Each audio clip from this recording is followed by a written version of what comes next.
Hey folks, what's happening? Welcome to Your Forest. I'm Matthew Kristoff. On this podcast, we talk about the environment and the science of sustainability. So today's episode has been a long time coming. Milo Mihajlovich and myself have been talking on and off. We've done a few recordings for a few other things. And I've wanted to get him on to have this conversation for quite some time. And Milo is a forester in the province of Alberta. He's also spent a lifetime looking into forest regeneration and how do we balance all of the values that the forest contains while maintaining a successful forest industry. And he really is a great mind. He spent a lot of time thinking about how do we do this right? You know, like when I talk about other forest values, I'm talking about, you know, the values that we all have, recreation, wanting there to be wildlife, species at risk, and wanting to go fishing and hunting and quadding and hiking and wanting to go bird watching and have clean water and have indigenous values on the landscape and all of those things. So he spent a lot of time thinking about how do we manage for those things. And he totally believes it's possible and that we may be doing a lot of it already, which is awesome. Really, really interesting perspective, Milo. He's spent a lot of time thinking about trying to think outside of his own perspective, right? And that's what I really appreciate about him is that it's not just him saying what he thinks. He's trying to persuade people to think the way everyone else is thinking, you know, which is nice. It's just trying to get a more comprehensive look at the forest and forest regeneration. And it was really, really a great conversation. We talk about a lot of really cool things. And we spent the first about 30, 40 minutes talking about kind of the history and how we got here, what we're doing and why we're doing it. And then we started talking about some of the more contentious issues, right? Like herbicide is one of the big ones. Like, why do we use herbicide? And that kind of stuff. And it was a huge topic of discussion. And, if you want to know about like herbicide and the scientific, you know, the toxicology of it, this isn't the episode. You can go back and listen to, I think it was episode 65 or something like that with Ryan Prosser, where we talked about the science of it, the toxicology. But this episode, we're talking more about why we use it from an ecological perspective. What, you know what I mean? There's so much concern out there, and we really dug deep into the public perception and how it's used in the forest industry, why we use it, what would happen if we stopped using it. Not to say that would be the complete end of the world, but it would definitely cause a lot of issues ecologically, not just from a financial standpoint from the forest industry. So there's a lot to consider, and Milo's the right guy to talk about it. So I hope you guys like this conversation. I love talking to Milo, and I'm going to have him on again and again and again because it's just he knows what's up. So yeah, sponsors for this episode, last episode of 2020. Number one sponsor for 2020 is Wes Fraser, and that will continue for 2021. So thank you so much, Wes Fraser, for supporting what I do here, and I've really enjoyed having you as a sponsor. It's been great to do what I want unencumbered and to have the support of Wes Fraser. So thank you so much. And Greenlink Forestry is also a sponsor. They've been with me since the beginning, and I can't thank them enough for all their support. Again, made this possible. And Damaged Timber. Damaged Timber, you can go to damagedtimber.com and look at what they're selling. They're making all kinds of cool stuff out of damaged timber. They go into the bush. They're cutting down wildfire burnt wood, cutting down wildfire burnt trees, and turning that into stuff you put in your kitchen, which is so cool, really unique. Check them out. Put in Your Forest 10 at checkout, and you can get 10% off. So yeah, also everything we said here, has nothing to do with the views of the sponsors. Just important to say that so people realize this is just a conversation. It's a forum for people to discuss ideas. This is just Milo and I's discussion around these things. And it was a lot of fun. And I hope you guys like it. So one last thing. I want to apologize ahead of time for some of the background noise. We were hitting the microphone booms a little bit, banging on the table, and there's a little bit of, just noise from that. So some bangs and pops in that. So I apologize for those noises. I have since bought new microphone booms that should not make noise. For future episodes, that shouldn't happen. So thank you for your understanding, and I hope you guys enjoy this conversation. I know I love talking to Milo, and he just always provides such great insight. So, without any further messing around, let's dive into it. Here's Milo and I talking about forest regeneration. Here we go.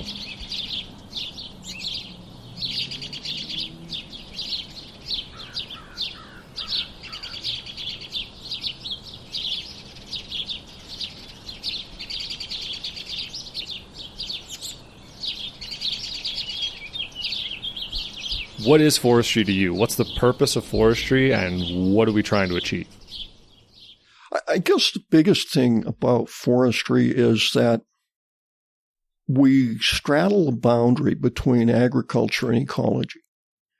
So folks like our colleagues in wildlife management focus pretty strongly on the ecological aspects of forests and the what we call ecosystem services, and particularly the wildlife-related or the habitat-related ecosystem services. In forestry as a profession, we do that. That's part of the suite of values we manage for. The other side of forestry as a profession, and this is where we're very like agriculture, is we look to harvest the forest, and in particular the trees, not the entire forest, but the trees, for wood fiber or for some sort of fiber-related product.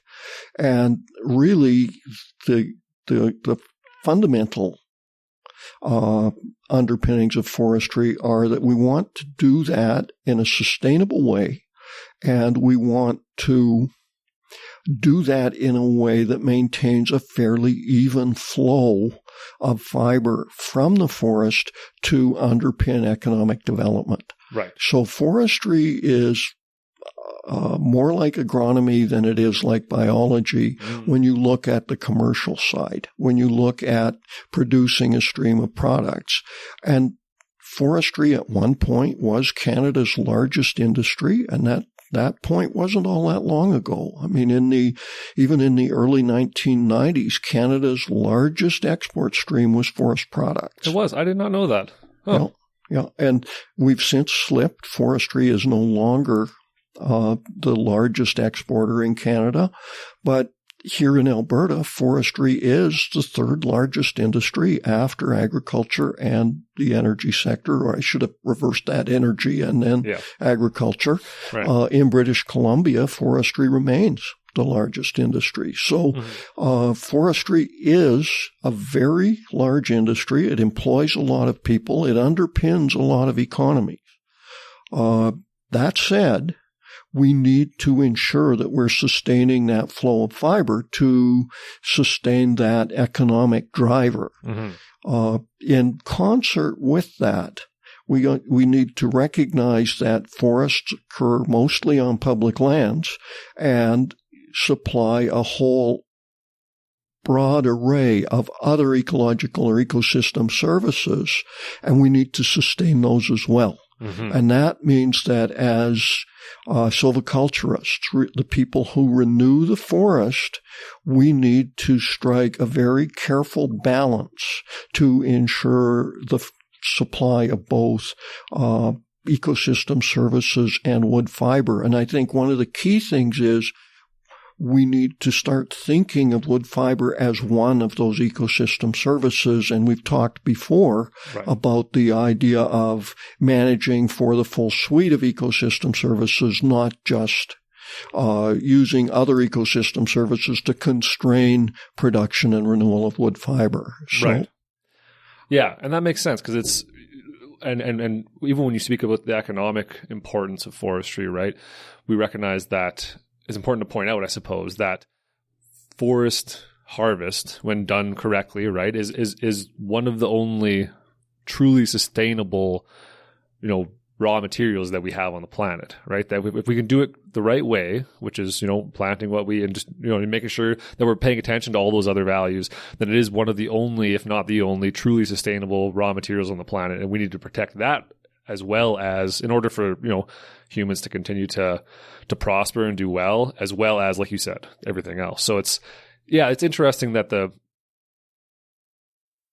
as long as I've been in it, or as long as I've been learning about it, which hasn't been that long, 15 years since I've, been in school and all that kind of stuff, is that I always understood it as we are managing for all of those things, not just the timber value, right? And the truth is, in the plans, it's all there. We plan for managing all of these things like water and recreation and biodiversity, and all these things are in there, and we plan around them. But like you said, I believe you said it in the last time we recorded together, was we ultimately were using those other values, the non-timber values, as constraints rather than co-values.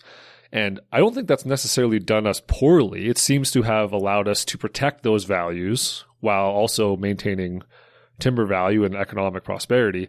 But it seems like there may be opportunity there, like you said, to treat them as co-values, right? And there might be a different way of looking at things that we can maybe further all of these values at the same time. And so it's almost like a shift, right? It's interesting that we're going that direction, and I like it. I like it too. I think that one of the key features of that approach is an acknowledgement of the expertise of others in terms of managing the forest. Where when we treat those other values as constraints, we set forestry and foresters as the managers of the forest up as sort of the overseer, and we'll accommodate you. Let us know what you need and we'll fit you in. And although we've done a reasonable job of that, I think that what it has done is it has served us poorly in terms of engagement with other stakeholders in the forest, because we get perceived as, well, you're about the trees and the other stuff comes later. And, to talk about that a little more, we have a huge array of very sophisticated forest management planning tools that really help us project the production and the renewal of the fiber side of the forest. And the other values that we were talking about bringing into a co-management system for a very long time didn't have the quality of predictive modeling planning tools that the fiber does. Right. That's changing. Yeah.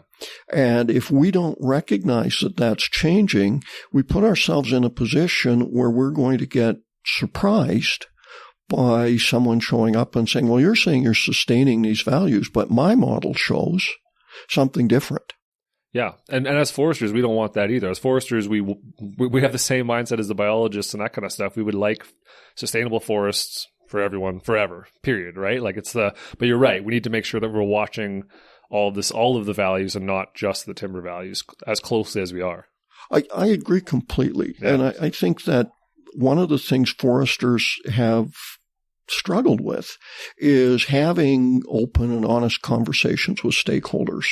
And it's not that we are distrustful, we tend to be shy and nervous about having a stakeholder conversation. And I think a big part of that is you get deep down in most foresters and they share a lot of values with the stakeholders who are expressing concern. And as a consequence, they feel like, well, I'm a little nervous having this conversation, and so they don't want to screw up. We're not taught how to. We're not educated in public speaking or educated in conflict management or anything like that. So yeah, we don't want to screw up, so we just don't talk. Yeah, exactly. And foresters often are shy. Yeah, just by virtue of their personality, and I think we start from the wrong place. We start from the place of talking about the tools and the systems, where what we should start from is recognizing the values, shared values. Hey, we share some values here. Here's why we use these tools, and put them in the context of the values. Because most foresters I know, and to a person, I was going to say to a man, but it's to a person because it's both men and women do this. Yeah. People who do forest management planning are all about a broad array of values. Absolutely. They live and breathe that. And I think we've done an incredibly good job of planning the management of the forest. We've done from adequate to very well at renewing the forest, and that's why we're here today to talk about that. What we've done a really poor job of is communicating to people two things: our commitment and our success. We don't do that well. Yeah, we kind of do our work in the shadows of public opinion, and it's unfortunate. It definitely is. In this day and age, when we have so much communication, so much open communication, and there's so many opinions, and in the world of public opinion, it's not necessarily what's scientifically accurate or what's scientifically provable, or it's just who's loudest and what's the sexiest, right? Like that's what gets the attention, and that has the potential to have some problems. So yeah, we need to be more vocal about the good work that's being done and why it's the right work for all of these values. And in order to do that, we need to know how we're affecting all these other values. So yeah, I absolutely agree. So what we're trying to do is to summarize all that, we're trying to sustain the forest and all the forest values for everyone forever. And that's the goal. That's what we're trying to accomplish here. So that's the end goal. How we get there is where debate starts to come in and people start to wonder how we are accomplishing some of these goals. So last time when we spoke with Bob and Dan, and people don't necessarily have to go back and listen to that one. This kind of stands on its own, but it was a good conversation. Check it out. More about the values and managing for public understanding, public engagement. But we were talking about, we kind of came to the conclusion that the big thing with forestry, the best thing we can do to make sure that the forest is sustainable is good forest regeneration. Reforestation, right? Which is what we do. We do that all the time. So then the discussion comes into how do we do forest reforestation, right? How do we do it so that it maximizes all of those values? And up until this point, what we do is we cut an aspen forest, we plant, and we have an aspen forest come back. We cut a pine forest, we have a pine forest come back. We cut a mixed wood forest, we have a mixed wood forest come back. That's the goal. That's what we try to generally do as a whole, so that there's the even proportions of species on the landscape at any given time, right? Does that sound about right to you? Yeah, would you describe it that way or something else? I describe it somewhat differently. Okay, you go for it because I'm not a professional in this one. The first thing is that the whole idea of managing the forest is that we set out to maintain the forest in a condition similar to the condition we found it in. Right. So, if only I could say it in so few words instead of rambling on.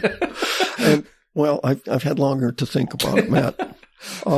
And so to do that, what we do is we say if you harvest a specific forest, like you say, a specific forest composition or type, your goal should be to renew that forest type.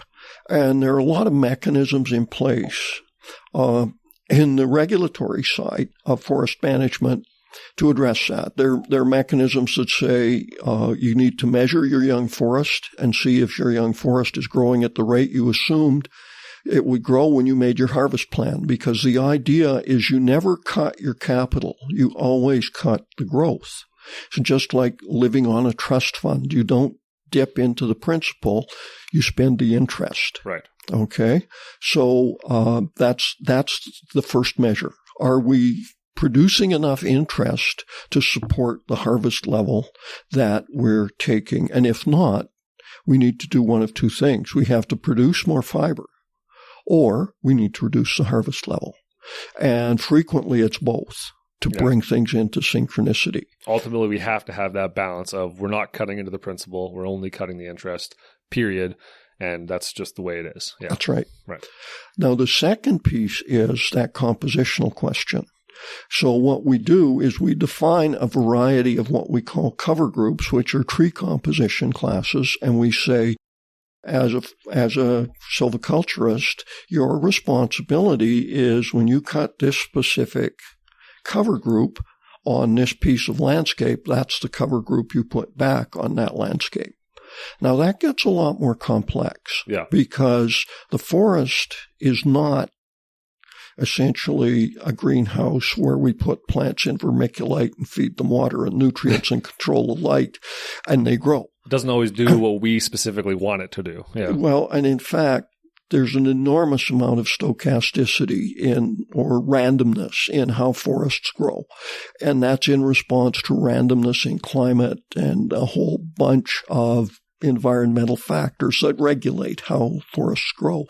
As a consequence, the outcome is not always what we would hope. And what that means is that as a silviculturist now, you've got to think in terms not only of how you start the new forest, but in terms of what our friend Bob from the previous podcast would call having available a series of nudges so that we can nudge the ecosystem in a desired direction. And I really like that description of silviculture because I think that we need to think in terms of from start to finish, from the time the trees are harvested to the time the trees go into the next planting sequence as forest, not as a reforested cut block, but as forest. We need to think in terms of a sequence of activities that gently nudge the forest in the desired direction. And there are a number of reasons why nudging is a better approach than anything else. First off, if we put a whole bunch of effort into really intense draconian treatments at the front end, there's no guarantee that the ecosystem won't take that new forest in a direction it wants to go anyway, or that ecosystem pressures move that forest. Mm-hmm. So we put a lot of risk in when we use heavy-handed treatments early and think that's enough. Yeah. Okay. Secondly, I like the idea of nudging because it lets us think about these co-values as we go along. It lets us only implement specific treatments where they're needed. We don't implement treatments simply because we plan to put them in. And that approach lends itself to co-management of forests for a wide array of ecosystem services. Right. And I would argue that we have been evolving toward that approach, this approach of multiple nudges here in Alberta over the past 10 to 15 years. And probably the best example of that approach is the Alberta Mixedwood Silviculture Guide, which essentially identifies a number of things. It identifies forest site types. And what I mean by a site type is a combination of soil, climate, aspect, slope position. Right. In other words, the primary drivers of how the forest develops and grows. Right. It takes those and integrates them with these broad cover groups I talked about. So in other words, the silvicultural objectives. And then it offers the silviculturist an array of reforestation plans presented as flowcharts with decision boxes. And the idea is that you can be more or less intensive. You can be more or less risk averse. And what I mean by risk averse is if you're very risk averse, you're going to be more inclined to nudge the forest than if you are less risk averse. If you're less risk averse, you'll say, well, let's see where it goes. And if it doesn't come out where we want, well, maybe that's okay. If you're more risk averse, you go, it's not headed exactly where I'd like it to go. I'm going to nudge it again. And what the flowcharts let you do is they let you identify the points where nudges might be needed, make decisions based on this array of values we're talking about, and then based on those decisions, decide whether or not to intervene and what intervention to take. So essentially, it's an incremental approach to renewing the forest. And I think over time, we've got to get there because the piece that we're not doing as well as we could right now is the management of other ecosystem services or the provision of other ecosystem services. We treat them as constraints. What that means is that we don't see them holistically across the landscape. And similarly, where we have a high level of constraint, for example, caribou range, our renewal of the forest is constrained by the other value. And I'm not saying that that's a bad thing or a good thing. I'm simply saying it is what it is. However, as we recognize the importance of other ecosystem services, we can't go on with constraining as our primary management tool. So that's why I'm liking this nudge-based approach. Yeah. And, I've got to say, I don't come from a nudge-based approach. When I started out in reforestation 45 years ago, it was all about large bulldozers with modified blades or rippers doing dramatic change to the forest soil. And our idea was, by making these dramatic changes, we'd create a seed bed where we could seed conifer trees, and the conifer trees the seeds would germinate, and we'd get little seedlings. And because we'd done such a dramatic treatment, the competing species would not invade that spot very quickly, and as a consequence, the conifers would grow, and it'd all be bunnies and Disney-esque forests. The reality of that was that we really misunderstood the vigor of the forest. We've got a number of species in Alberta that are highly competitive species, and they tend to be pioneer species, or they can function as pioneer species. The one that caused me the most grief over my entire career is a perennial grass species called Calamagrostis canadense. Calamagrostis is normally a late succession species, invades old forests as they break up. When you have a stand-initiating fire, Calamagrostis is frequently burned, and the root mass of Calamagrostis is burned, which then gives the forest a chance to start. The reason it's important to think about that root mass is 85% of that plant is root mass, 15% is top growth. So if you've got Calamagrostis in an old stand, when you take the trees out, that root mass responds to the available resources and bursts forth. And it was an incredible impediment to successful reforestation for a very long time, because not only is it competitive, and a big part of the reason it's so competitive is our forest soils are very shallow. So if you've got all this biomass in that top 15 centimeters, 6 inches of soil, there's no space for tree roots. And as a consequence, even if you plant trees, never mind seed them, the trees don't have much chance to compete. Then add to that the Calamagrostis, when it gets snow loaded, falls. And if you've got a small seedling, the snow load and the Calamagrostis combine to flatten that seedling. It's a phenomenon called snow press or veg press. And that was a huge issue for many, many years. I remember back in the late 1970s, early 1980s, doing regeneration surveys, which is where we go and look at reforestation success.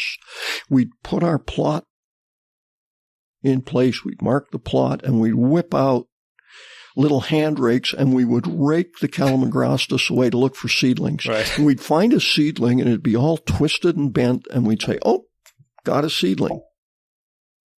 And we would consider ourselves successful. Right. Now, what happened is in the mid to late 1980s, we'd been at this for about 15 years. And some people started asking questions and saying, if we were successful, where are the 15-year-old forests? Yeah. And a number of guys, there was a guy named John Drew, who was the head of reforestation in the province, a guy named Steve Ferdinand, who was John Drew's kind of number 2 in charge. The two of them started initiating studies looking at this, and they found what had happened is these areas that we had said were successfully reforested weren't. Right. And that was a combination of a number of things. It was a combination of this overwhelming site preparation and then not following up with subsequent nudges. So you basically made sure that you went in, you're like, oh yeah, the trees are there, we're good. And then there was no follow-up to see if they remained there over time kind of thing. Well, and we didn't set up good trees. Right. Even though we found trees, they weren't trees on a trajectory to being a tree. Yeah. They were seedlings that were in mortal peril. Yeah. So what happened was there was a push toward more of a nudge-based approach. So the biggest thing was site preparation got less dramatic. We went from making furrows either with a front-mounted plow or a ripper on the back of the dozer or a pulled plow. There were a number of tools around. We went away from that, and we went to mounding, which created a microsite but left the rest of the site undisturbed, because with a rhizomatous grass, if you disturb the rhizomes, for every stem you kill, 100 come to the funeral, essentially. Yeah. And you get this massive flush of grass from, think quackgrass. Same sort of phenomenon. Yeah. So by using a mounder, what you do is you do less stimulation of the rhizomes, and you create a microsite, a spot where a seedling will grow. The biggest change wasn't the site prep. The biggest change was we started planting. We replaced seeding with planting. Oh, right. And when we planted trees, they were big enough and sturdy enough, and they grew quickly enough that they might struggle with the grass, but they wouldn't be as susceptible to things like veg press. Now, that isn't to say every seed did that. What happened is we went from having a few scattered seedlings to planting about 14 to 16 to 1,800 seedlings per hectare. Way more than you're supposed to have at adulthood, yeah. Way more than you would have in a mature forest. Yeah. The idea being that mortality would thin them down to that mature forest level. Right. Now, there were problems with that.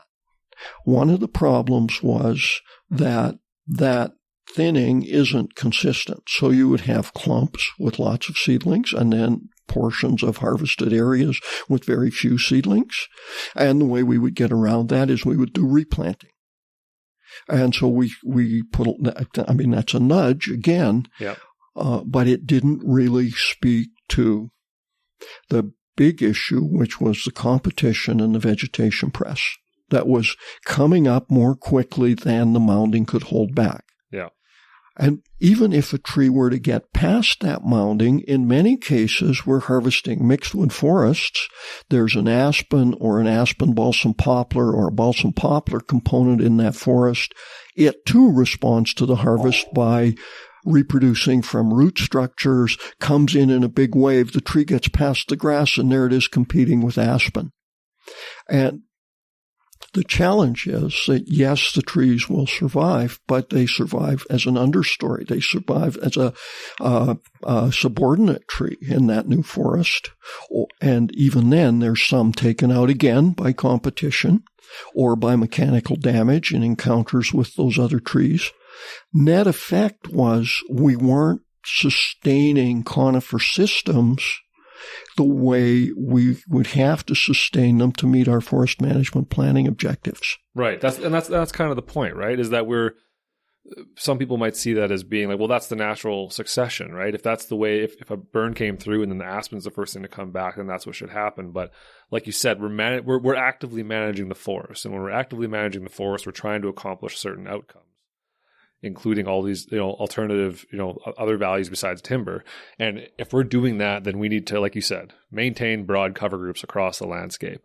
And if we're not growing back conifer stands, which is the problem. Like it's not a problem to cut down a deciduous stand and grow back. It generally does it on its own for the most part. It doesn't need a lot of nudging, right? It's the conifer that requires most of the effort to get it to come back. And so, yeah, like you said, it's crucially important that we do bring that back for like the things that Dan said in the last episode I did with him, talking about the importance of that broad cover group across the landscape. Without it, you start to lose these umbrella species that indicate whether or not you have a healthy biodiversity system. Or I worded that poorly, but you know what I mean. You have a healthy amount of biodiversity, and so we need to make sure that is maintained. And this is where the discussion comes in, right? This is where it gets interesting, because all of a sudden now we're talking about working against maybe the natural system, quote unquote, quote, to try to make sure that we have something that supports a value that we want. You know what I mean? Like it's... Yeah, I would say that let's go up one level for a moment, and then we'll come back down to discussing treatments. Sure.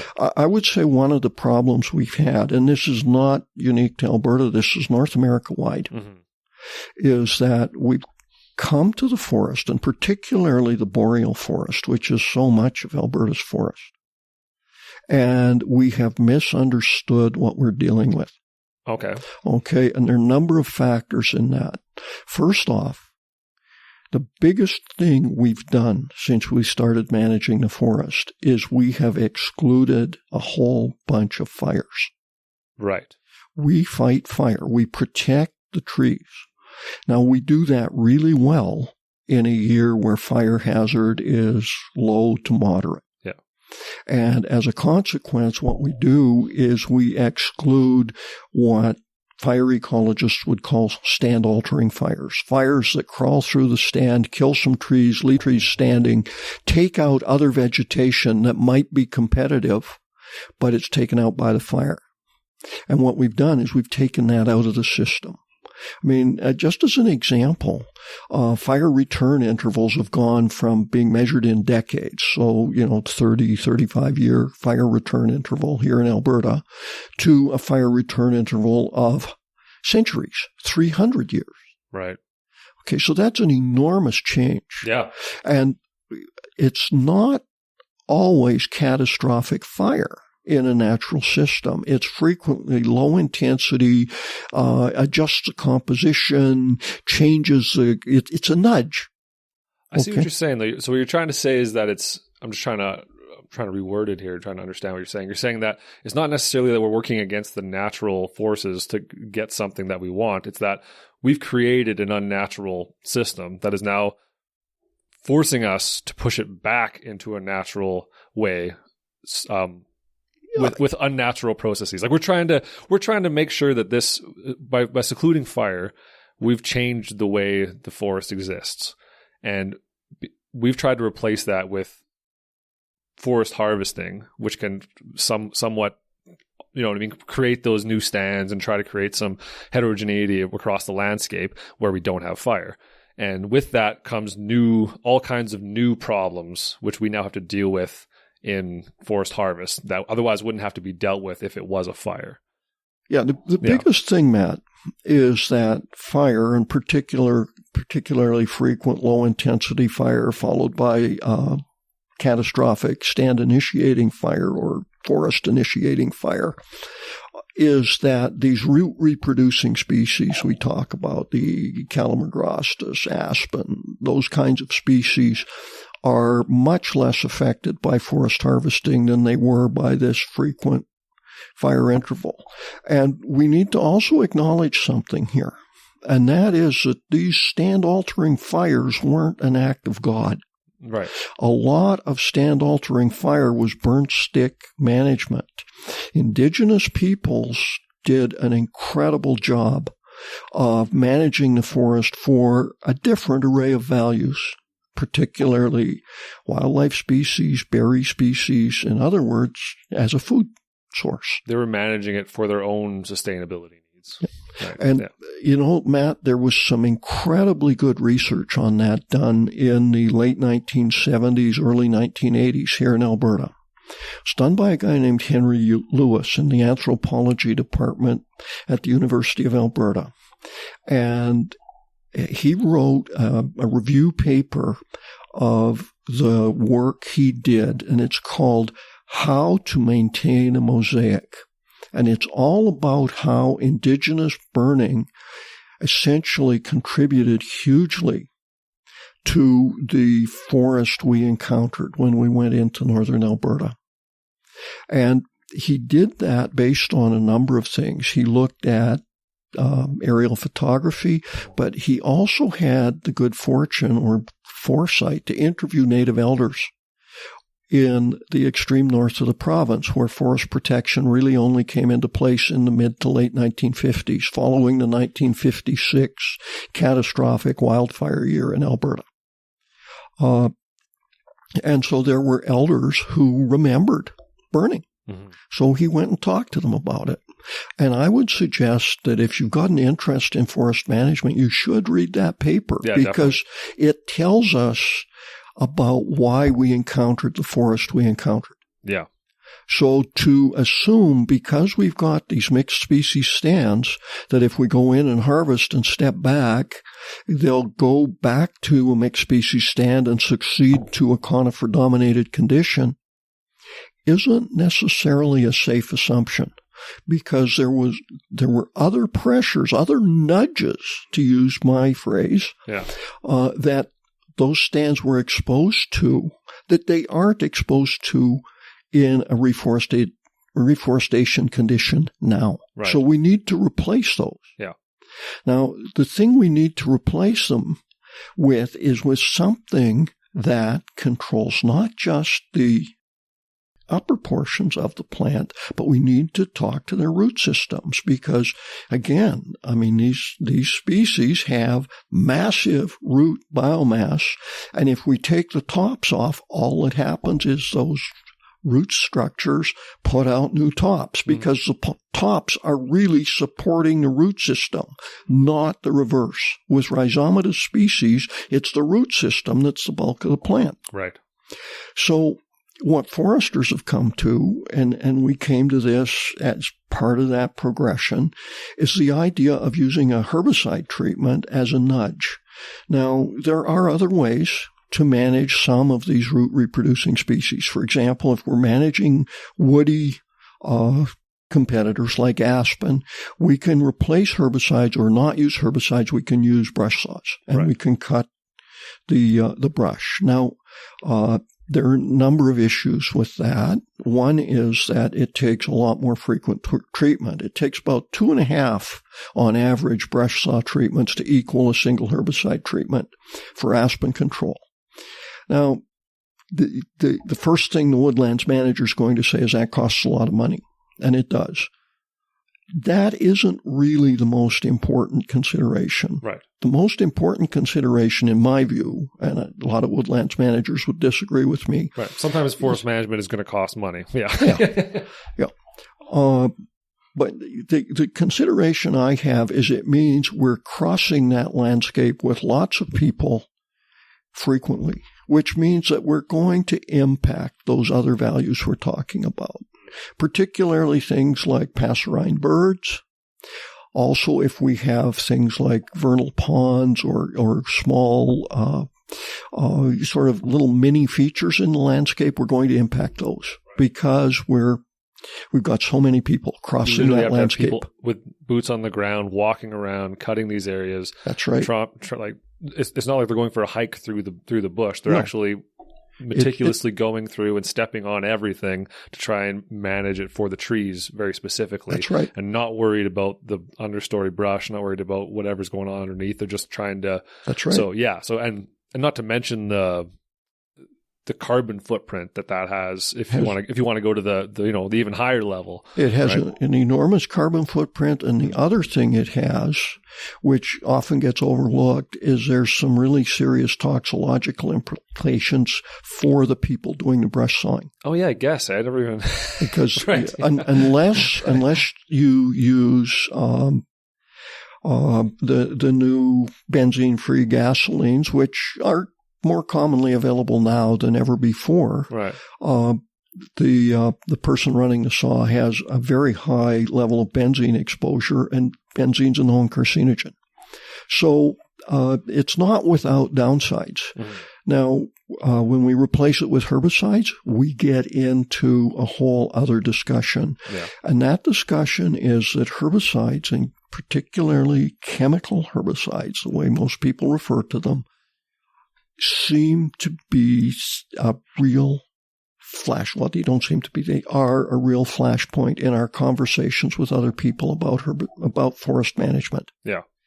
And my sense of it, and I've done a lot of discussions with people about chemical herbicide use, is that chemical herbicides are they're right up there with planting in terms of successful reforestation technique. A lot of our other techniques work most of the time, 85, 90% of the time, but they fail. Right. Some of the time. And they're very much more intensive, much more, yeah. And they tend to be focused, like you say. Herbicides are something that's very low profile when they're first used. If you came to a cut block right after it was sprayed with glyphosate, for example, if I didn't tell you the block was sprayed with glyphosate, you wouldn't know because there's no sign. And it happens very quickly.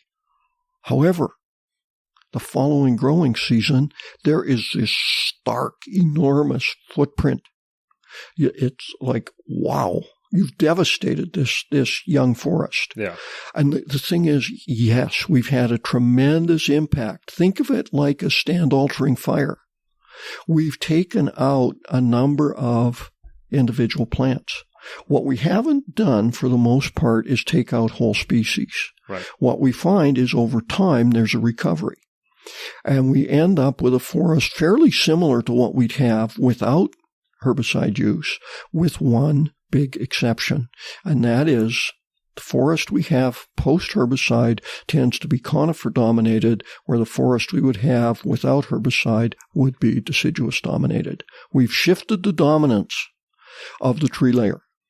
Now, 25, 30 years out, it's very hard to tell that we've had an effect. There are, and I'm putting a paper together on this. It'll be out in the spring, where we looked at a number of paired comparisons with and without herbicide. Otherwise, the silviculture was the same.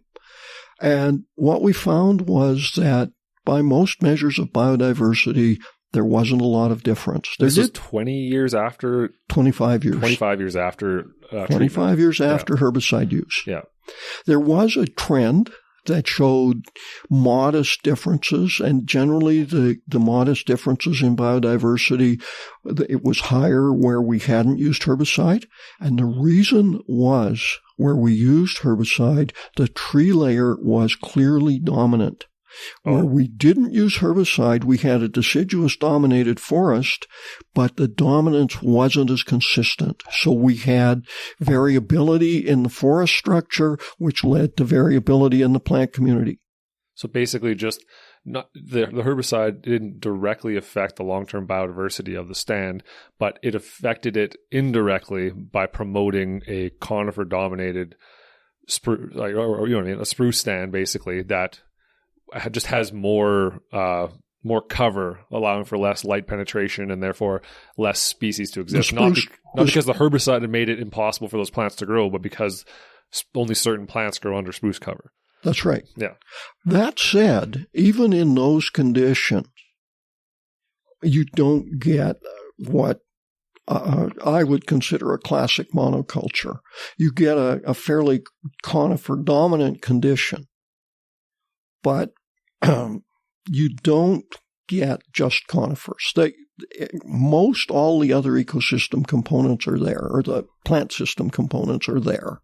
And actually a guy in your office did the analyses on that, John Nash, just down the hall here.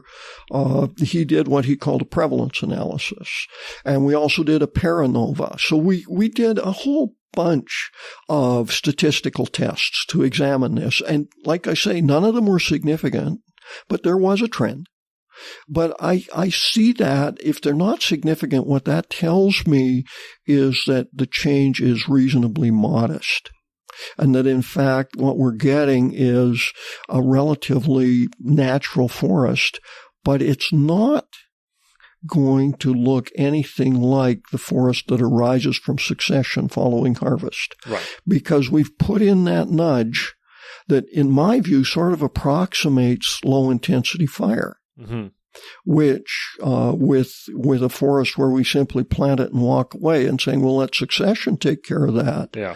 We've removed the impact of low intensity fire, which means, in fact, that forest is probably on a trajectory to a different outcome than any that was there when we first encountered the forest. Yeah. Because remember, the forest we first encountered had that burnt stick management component.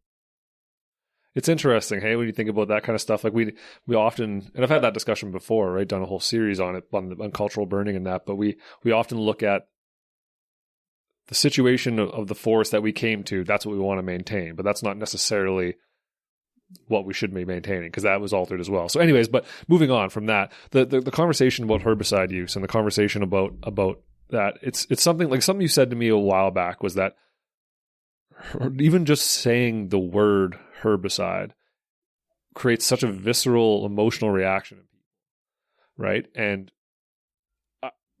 those people have concerns. They have worries about the forest sustainability. They have worries about their values that they support.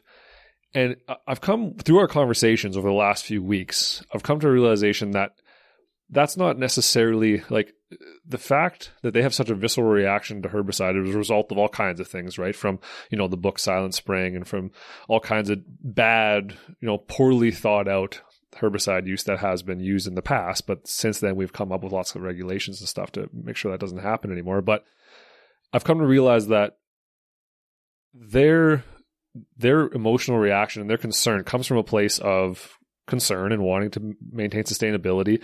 And it's our failure as managers to make that public, not make them, but to help them feel that their values are being secured and that their values are being protected. It's our failure in portraying that information that makes it so difficult for us to do what the science says we should do, kind of thing. You know what I mean? Like, it's almost like we've created this situation for ourselves by not addressing the public and not ensuring that the public feels like their values are being supported and made priority. There's a number of factors in that, Matt. Okay, one of the big factors is that a lot of folks' concerns with herbicide are deep-seated, value-driven concerns, and they're concerns about potential risk. Of course, and that's fair. I think. I don't think it's an unfair thing to be worried. Right? It dates back to a number of things. The first thing it dates back to is Silent Spring and the whole issue of DDT. And I mean, after the Second World War, DDT was hailed as a wonder product. I mean, I remember as a child DDT being available as a powder that you used in your house to kill flies, right? And my grandmother had a little device that she'd put DDT powder and water in, shake it up, and then spritz around the house to kill the flies. And then all of a sudden DDT was a bad thing because it was accumulating in body fat and it was thinning bird shells, eggshells, and it was just a whole plethora of things. And that's kind of the worry, I think, now, that people are worried that, like, right now we think it's good, but in the future we're going to find out it was horrible and we fucked up. That's right. So I think it's fair that the public is concerned because they lost the trust because of that situation, and now we're trying to rebuild that trust. They lost trust because they were assured it was safe, and then when it wasn't safe anymore, they were patted on the head and said, but don't worry, it won't happen again. Right. Now, what I would say to that is that DDT and the DDT crisis in the pesticide world prompted the same sort of reaction that thalidomide did in the pharmaceutical world. And what that is a far more detailed and long-term look for side effects. And in the forestry herbicide world specifically, those detailed looks go beyond human health and human toxicology and look at toxicology and long-term effects on an array of indicator animal species. Going all the way down to microbes, soil microbes. Absolutely. Right? Like go down to everything, yeah. Right from... Very comprehensive. Right from white-tailed deer to soil microbiota. And the testing is exhaustive. And the testing is reviewed by a third-party regulatory body. Now, I'm not going to dive down the toxicology rabbit hole. Neither one of us are toxicologists, so we should avoid that. That's right. What I would recommend is that if folks have a real interest or concern about toxicology, they should get a hold of, there's a series of podcasts, I guess you'd call them, from, they're actually YouTubes from WOLF, the Woodland Operations Learning Foundation. One of them is about toxicological testing. Another is about the specific toxicity of glyphosate, which is the herbicide we use in forestry. And they're done by a guy named Len Ritter, who was the founder and the first executive director of the Canadian Centre for Toxicology. He was the most prominent toxicologist in the tobacco lawsuits run by the federal government against big tobacco in Canada in the early 1980s, and then moved on to found the Centre for Toxicology at Guelph University. And I would say take those in. Yeah. Because Len talks to these concerns and these issues, and he talks specifically to glyphosate. And let's be honest here, glyphosate is all of a sudden in the same kind of, under the same kind of scrutiny that DDT was, where there were a bunch of class action lawsuits where people claimed that they developed non-Hodgkin's lymphoma from exposure to glyphosate. And that's all based on a finding by the International Agency for Research on Cancer. Len talks specifically to that and explains that that finding was likely flawed. And he gives the reasons for why that finding was likely flawed. So I'm not going to go there. What I will say is that I believe if you use glyphosate thoughtfully, you can protect yourself as an applicator. And I speak there with, let me think now, 37 years experience as an applicator. So I've been there. Yeah. And I also say that from the perspective of secondary exposure to other people. And I think one of the things we need to recognize is that when we use herbicides in forestry, we're very diligent about advising people that we're using them, where we're using them, what we're using them for. And we're using glyphosate, which is commonly used in agriculture and which shows up in the food chain in agricultural products. So I'm not saying that as an apology. What I'm saying is that we are being thoughtful, we are being diligent, and we are using herbicides to fulfill a very important role in renewing the forest, and a role that aligns with how the forest that we harvest was developed. Well, that's the thing. To go back to it again, the goal here, like, neither one of us is like, oh yeah, like, I'm pro-herbicide. It's like, no, I'm pro-sustainable forests for all values forever. And if one of the tools that's going to accomplish that is herbicide, then it seems very foolhardy of us to not at least consider it. Speaking more to the people who are very just viscerally against it, right? Because of, well, we don't know. Like in 10 years, we could find out that like, oh, it turns out glyphosate causes cancer and blah, blah, blah, blah, blah, all the same thing as DDT because of that situation, right? And I think that is the fear, and I don't blame them for being fearful and for being worried and for wanting to make sure that they basically have the same concern we do. They want a sustainable forest for all values, and like they're just so how do we begin to approach that situation? Because ultimately, if the end goal is to provide sustainable forests, and if it was to get to the point where, let's say, public discontent with the use of herbicide, regardless of the scientific evidence, gets to a point where it threatens the whole of forest management,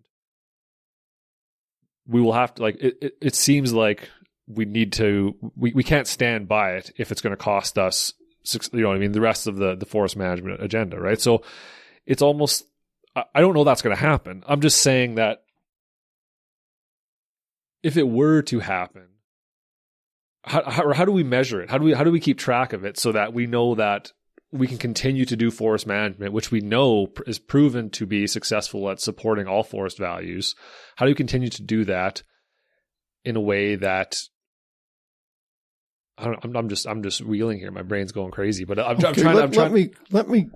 You straighten me out, and respond to it. Yeah.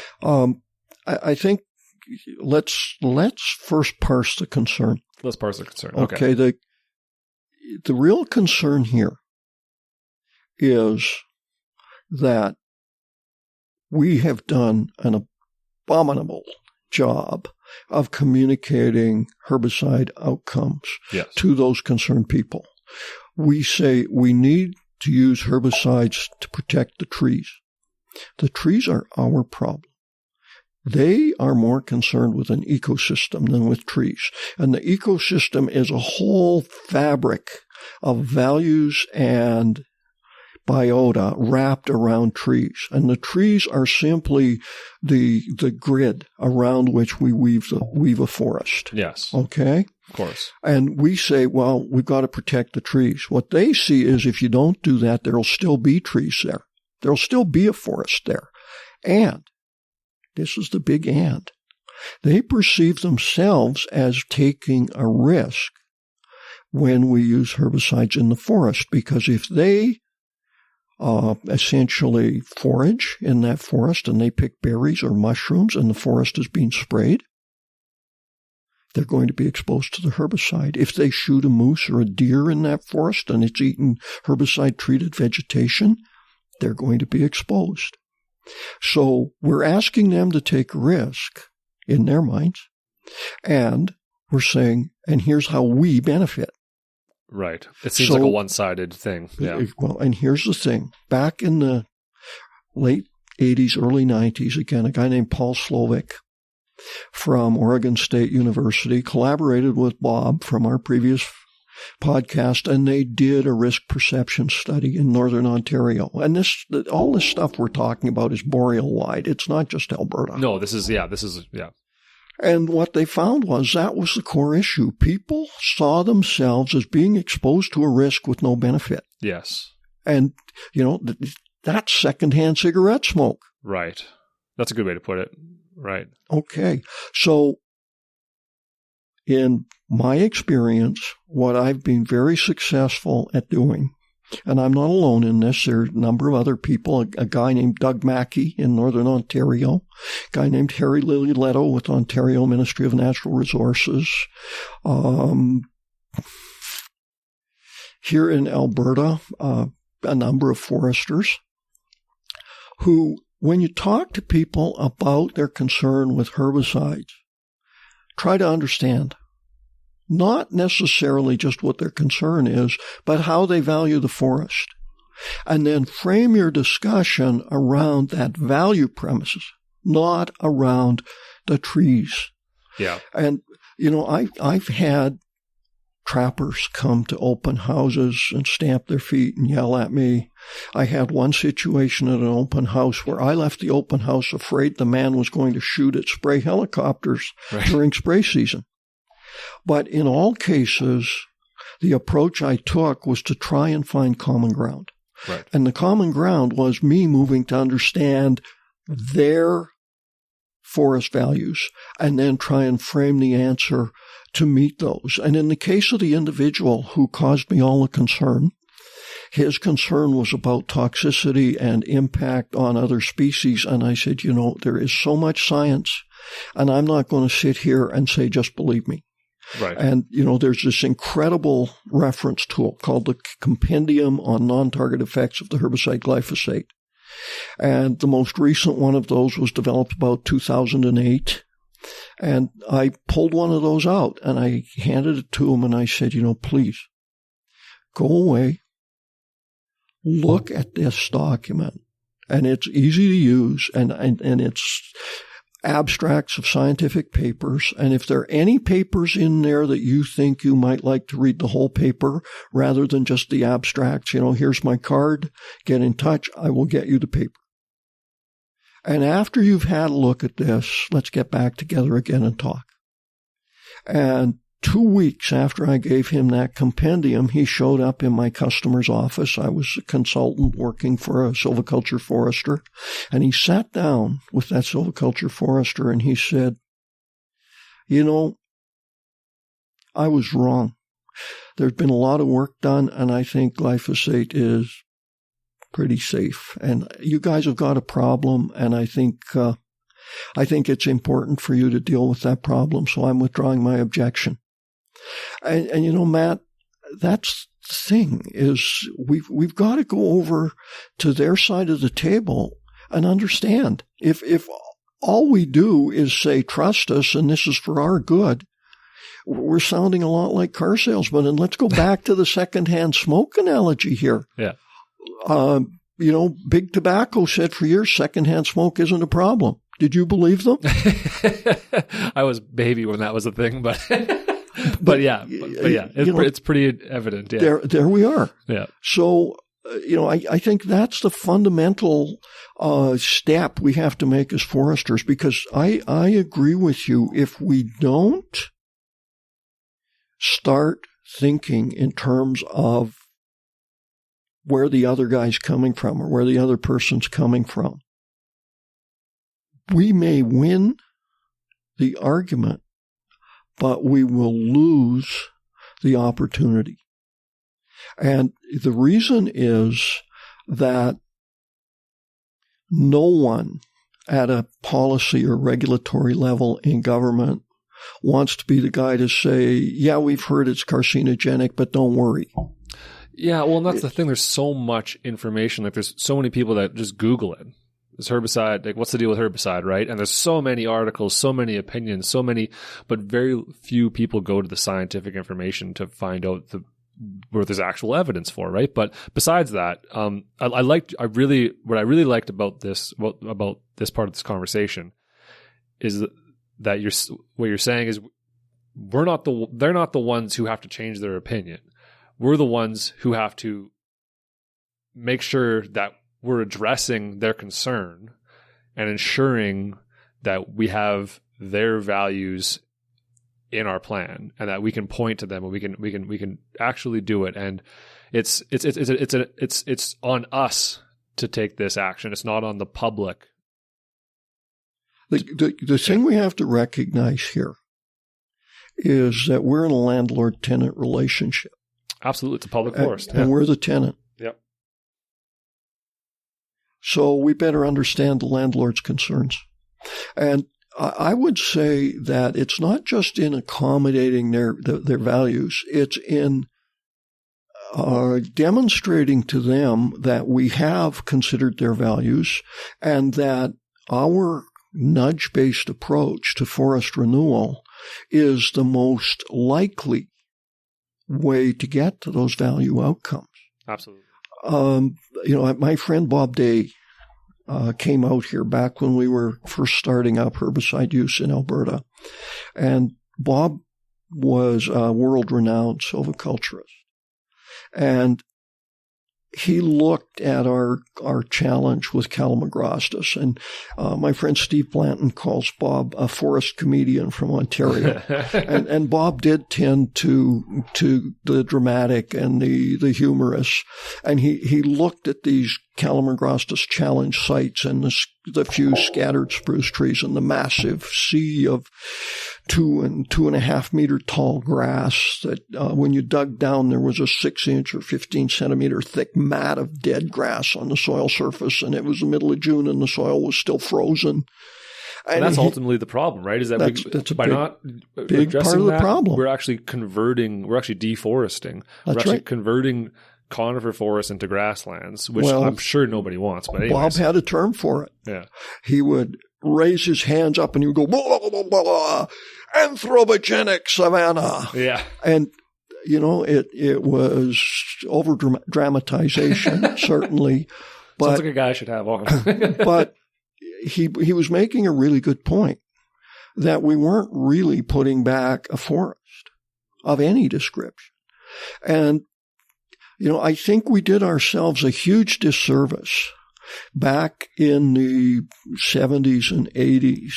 We'd do those surveys I talked about. We'd find that little 3-year-old seedling and we'd say, oh, it's a stock plot. Mm-hmm. And out of the 100 plots we put in this cut block, 80 of them were stocked. So we've successfully reforested that block. And we talked about 95% plus reforestation success based on 3-year surveys. And I think given that, what we did is we set up in the public mind and in the interpretation that these things we're doing now are sort of icing and ice cream on the reforestation cake. That in fact, you don't need to do all that. You were successful 20, 25, 35 years ago without any of this stuff. So why are you doing that? When in actual fact, we weren't successful. And I would say that now we are truly successful, predictably successful. I would caution, though, that we're much more successful at deciduous reforestation and at conifer or conifer-dominated reforestation than we are at establishing deciduous-leading mixed woods. That's an area where we need to do some work, and that's an area where, in my view, and this is a personal view, we tend to use herbicides more like a machete than like a scalpel. And I like nudges. I like the scalpel approach to forest renewal. And the reason I like that approach is that we have less frequent dramatic effects out there. Because the biggest effect we have on the forest, let's be blunt, after excluding fire, is clear fell harvesting. And people see that and they go, look at that. They've stripped the forest. It's gone. And I mean, I've had people show up at open houses with a picture of a tree and say, you forgot one. Right? And that's pretty funny, actually. It is. And it was a really cool way to start the argument. Yeah, right? Sure. The point being, though, that and then we put a sign up and say harvested in 1989, reforested in 1991, next harvest in 2069. What we're really saying is all that matters is the wood. Yes. So we're missing the point of what the public's concern is. We're missing the anxiety. Yeah. Most people who forage from the forest do so because they place an enhanced value on foods harvested from the natural ecosystem. Sure. Which is great. And we're saying, well, we're going to do it just like farmers. Yeah. So what we've done is we've literally taken that value off the table for those folks. They perceive it that way anyways. Yeah. Well, that value is a perceived value, as most values are. Sure.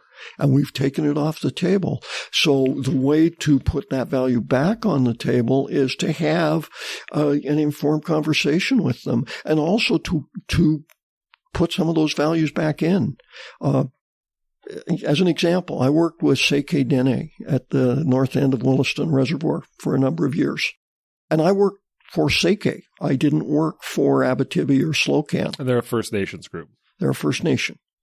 And they're a First Nation that had some really serious objections to herbicide, to the point where they had an armed blockade for a number of years preventing spraying in that area.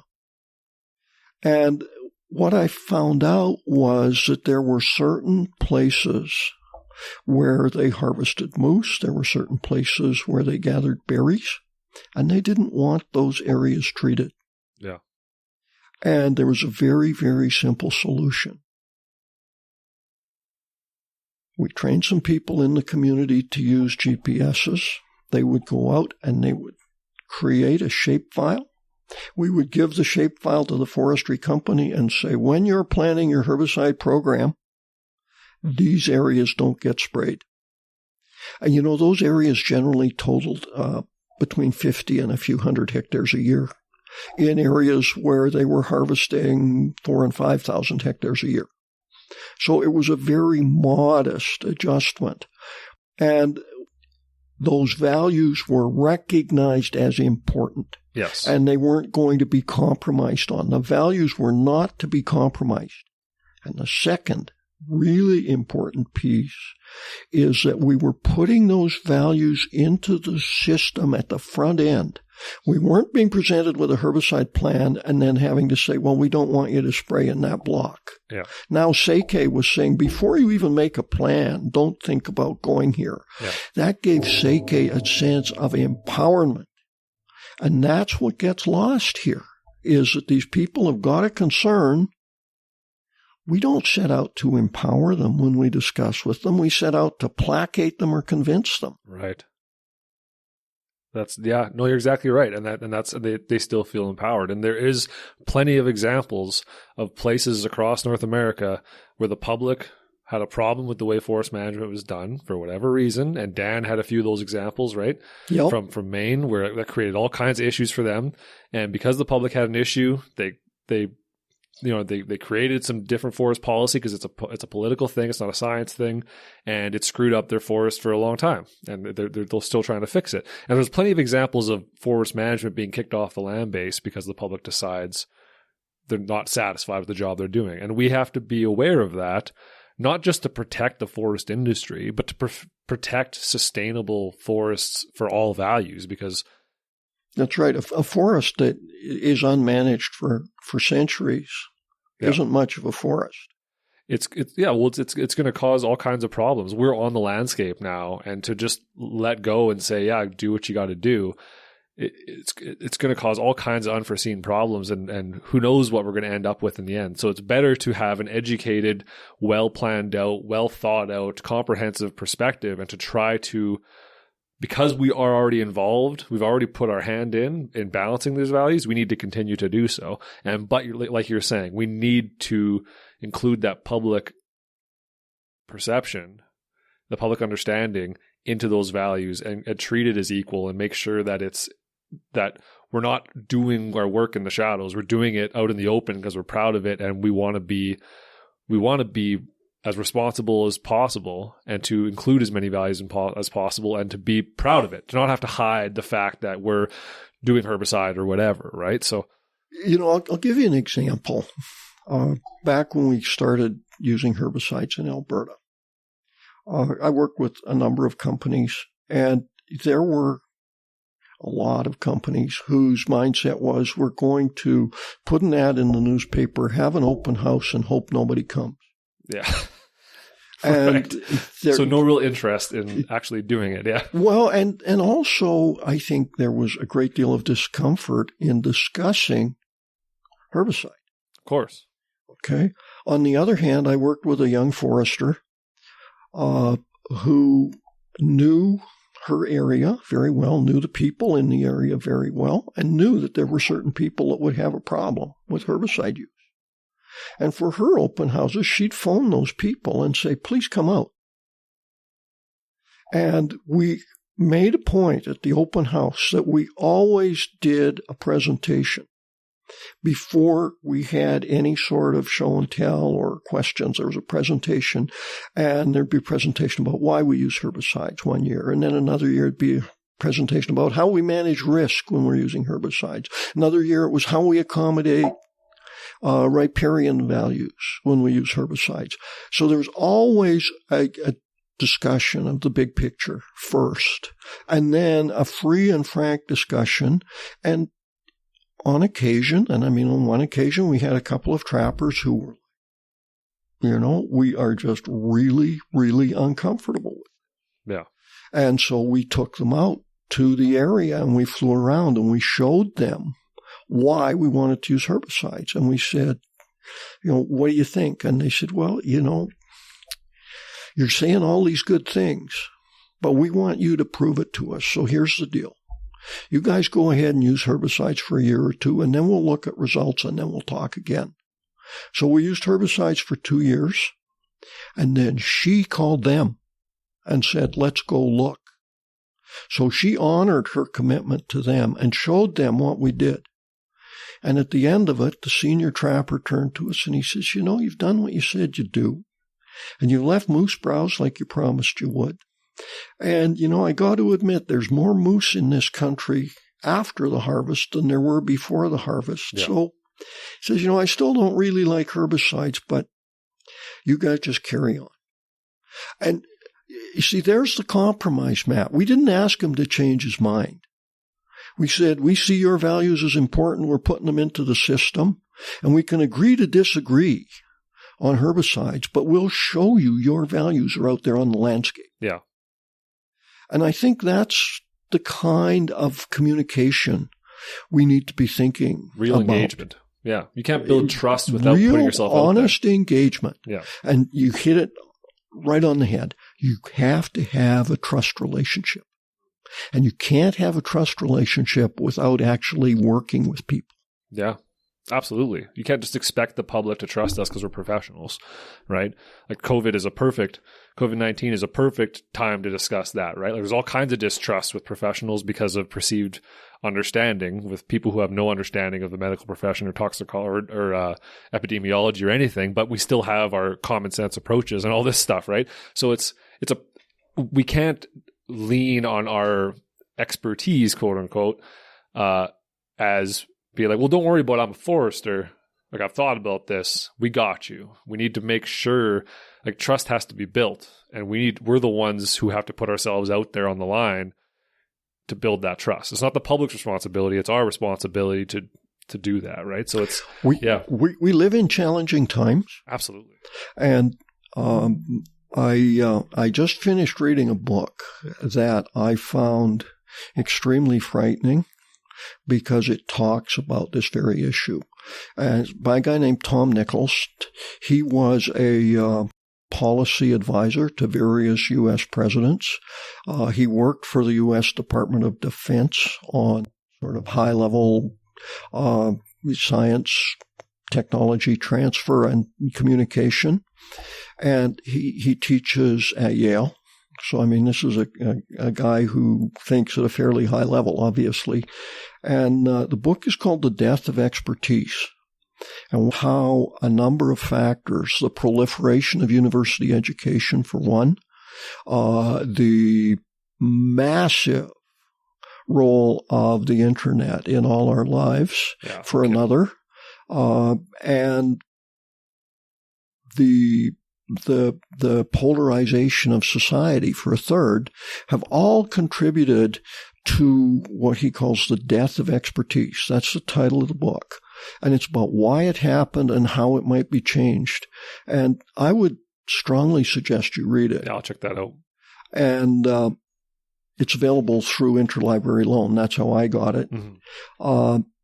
And, you know, I found it confirmed a lot of concerns that I had.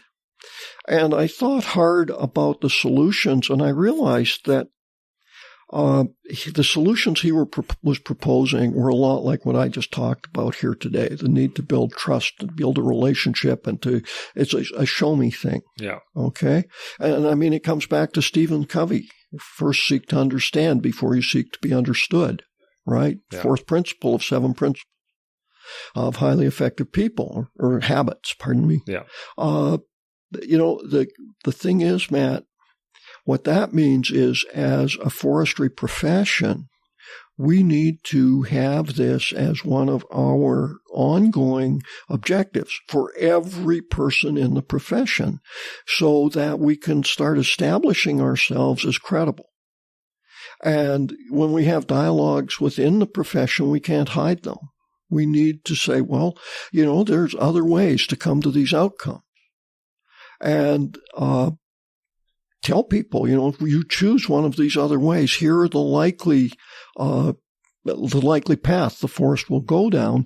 We also need to be prepared to take the time to take people and show them, and to give them time to develop that, not just understanding. Understanding's easy. The part that takes time is taking a newfound understanding and integrating it into your value set so you can make sense of it. So you can have that understanding in a context that works for you. Absolutely. Yeah. No, I love that, because it's about proving that we're doing what we need to be doing, not just saying trust us or whatever. So that's right. I love that. No, that's great. I was going to ask you, what do you think the consequences would be of us getting rid of herbicide, of not using herbicides? What would be the alternatives? And yeah. Okay. Well, the consequences of getting rid of herbicides. First off, we would lose our insurance policy. A lot of times what herbicides are is they're the insurance policy on the initial reforestation effort. So we've done site preparation, we've planted trees, and we're monitoring, and those trees are facing serious competition. So we use a herbicide to essentially push the competition back, give the trees an advantage. And over time, the trees get ahead, and we move to this conifer-dominated condition. We'd lose that. So there'd be less reliability in achieving conifer-dominated outcomes. Okay. And let's face it, one of the big challenges that industrial forestry caused was a reduction in conifer-dominated systems in the boreal forest. Yeah. So we'd head back that way. Another thing that would happen is that we would move toward a lot more aggressive site preparation, I'm sure.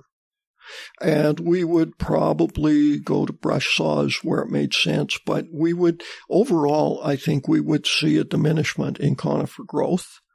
And remember what I said early on, how our system here in Alberta links that conifer growth to the planned harvest levels. So we would have to adjust harvest levels.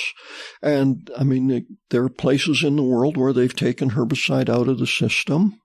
And one of those places has had 4 major reductions in harvest levels province-wide in the 20 years since they stopped using herbicide. Right. And, that's strictly a forest industry perspective. Yeah, of course, yeah. But taking conifer-dominated forests out of the system has implications for a lot of wildlife. Think marten and red squirrel. Think thermal cover for ungulates. Think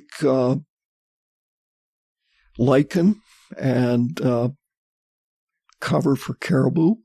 There would be tremendous implications for fiber, but there would be, I'm sure, equally large implications for a whole array of other forest values that we really haven't thought through quantitatively. And this brings me back to the idea of treating them as co-values, because when you put them in as co-values, now you would actually have to think that through. Absolutely. And you would have that conversation with the stakeholder about, well, we can do that, but what's important to you? Here's how that will be affected. Yeah, absolutely.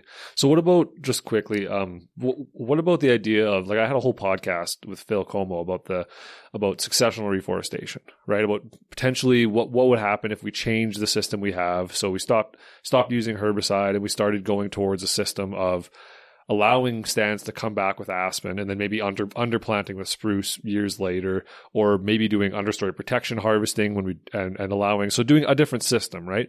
And it came to us, and he realized, sorry, I didn't say to us, I didn't do it, he did it. Phil did, with extensive research and all that. He came to the understanding that going to successional reforestation would ultimately, you would definitely see a decrease in conifer stands on the land base. You would see an increase in deciduous volume, but a decrease in conifer volume, meaning an actual decrease in the amount of conifer stands on the land base, which, like you said, so ultimately going to successional reforestation system would probably be detrimental towards these other values like biodiversity and that kind of stuff in that way? Or how do you see it? Do you think it's... I think that if we were to get really good at restoring broad cover groups, the way we're headed there, but like I said earlier, we've got a challenge area with the deciduous leading mixed stands. But if we do that, we're going to have a more diverse landscape than we would either with spraying every cut block we plant with trees or going to full-on successional forestry everywhere. Yeah. And diversity is the very best way to ensure maintenance of an array of value. Absolutely, yeah. And I can say that confidently, but I can't say that quantitatively. Sure. And that's why I come back to let's start quantitatively looking at the suite of other values on this landscape that we help manage and bring them into the conversation and into the quantification of decisions. Right. And I think then we'd be in a much better position to compare what we do now to successional forestry. Sure. Okay. That makes sense. Successional forestry would be a massive shift. Like, it would change the whole industry, right? You go from the top down again, you have to change everything. So it's a question of whether or not that even makes sense from a value perspective, or if it's just, you know what I mean? If we're changing the whole system because people don't like herbicide, but then it's all of a sudden we're going in a completely different route of incompetence, where we're forcing it in a direction out of political fear instead of, it's. I don't like to say that people dislike her. Sure. I think that's that somewhat diminishes where those people are. Oh, true. Good point. Where people who have deep-seated objections to herbicides is they have a concern that is strongly linked to things that are important to them. And that's generally not a fear per se. I would call it an antipathy rather than a fear. Okay? In other words, their objection is not to the herbicide per se, but to what they perceive as the potential effects of the herbicide on forest values that they use, and therefore on them. And one of the things that I think has really driven this, it's not just the DDT thing. There was a whole Agent Orange fiasco.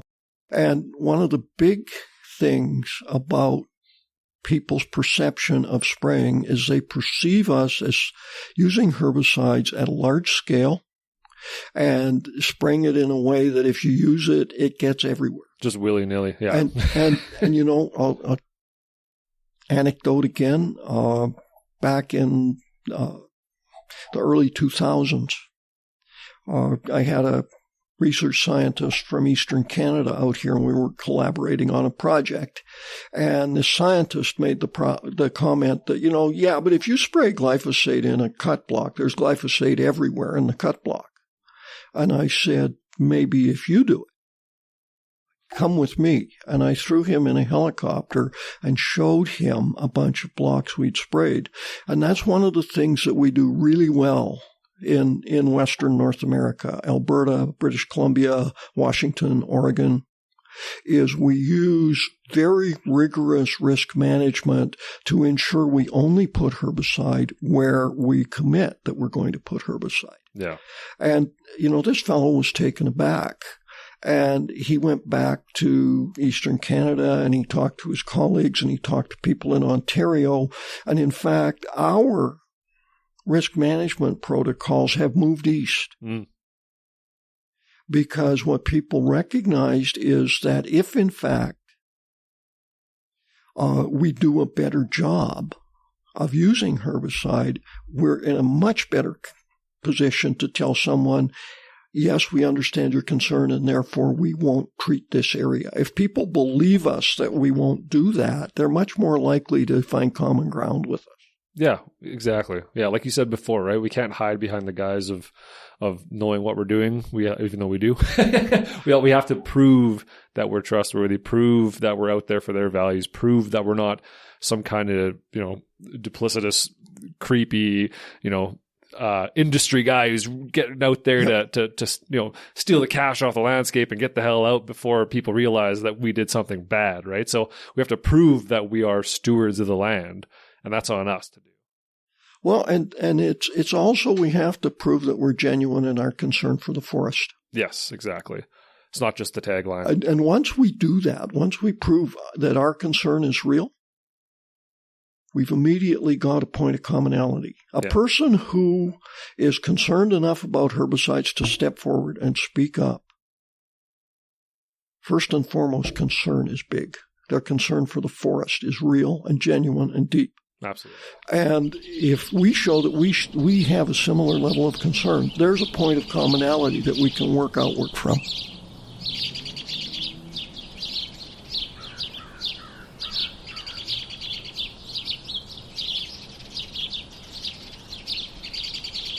Thank you so much for listening, everyone. I hope you enjoyed that. I know it's a complicated discussion to have and probably a lot of strong feelings.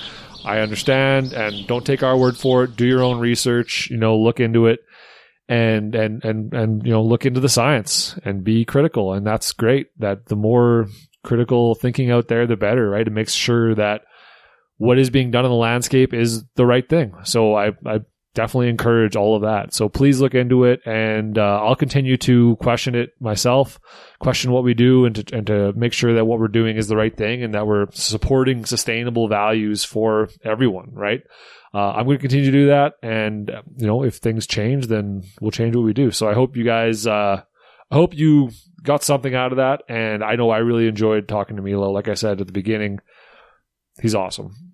He really has the right perspective when it comes to looking at the forest, and I really appreciate it. So thanks a lot, Milo. Thanks everyone for listening, and see you guys in a few weeks. So take it easy. It was an excellent 2020. Thanks a lot, folks. We'll see you in 2021.